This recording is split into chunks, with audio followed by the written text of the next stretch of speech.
On parle économie, Emmanuel Dutheil. Ce matin, vous nous dites que les taux pour les prêts immobiliers vont rester bas dans les mois à venir. Oui, et la raison est toute simple. Vous allez voir, je vais faire une petite comparaison pour que ce soit bien clair. Vous en êtes sûrement rendu compte ces dernières années en faisant vos courses.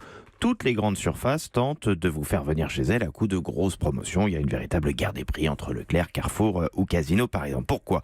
Eh bien parce que souvent, on va dans telle ou telle grande surface parce que c'est meilleur marché. Eh bien c'est pareil avec les banques. Le prêt immobilier, c'est le moyen principal pour récupérer un client. Et c'est pour cela qu'elles se battent toutes entre elles pour nous avoir. Un banquier me l'a confirmé. Dès que l'on voit que l'on décroche, on baisse nos taux pour rester dans le match. On n'arrive pas à les relever. Il y a beaucoup trop de concurrence en ce moment. Mais ça a toujours été le cas. En quoi le mouvement est plus important finalement aujourd'hui ? Eh bien, les banques ont de nouveaux concurrents qui leur piquent des clients. Et ça, c'est nouveau. Ces concurrents, ce sont les banques en ligne. La plupart appartiennent aux gros réseaux comme Boursorama à Société Générale ou Fortunéo au Crédit Mutuel, ou sont indépendants comme Orange Bank qui vient bousculer le secteur.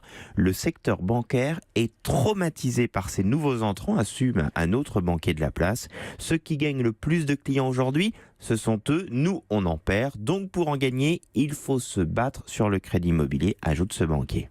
Les banques en ligne restent pourtant marginales Oui, encore. vous avez tout à fait raison, mais c'est en train d'accélérer et le mouvement est enfin très rapide. Ces banques, pour la plupart comme Orange, sont en plus prêtes à perdre beaucoup d'argent en proposant des services presque gratuits. Selon un autre banquier de la place, c'est dangereux pour les banques traditionnelles et je trouve cette explication très intéressante car ces nouvelles banques laissent penser que tout peut être gratuit dans une banque et c'est donc tout cela qui explique que les crédits immobiliers vont rester très bas. Pour les gros réseaux, c'est indispensable de se battre sur ces crédits pour garder leur position. J'ai pas dit qu'ils n'allaient pas monter, je dis qu'ils allaient rester très très bas à cause de la concurrence.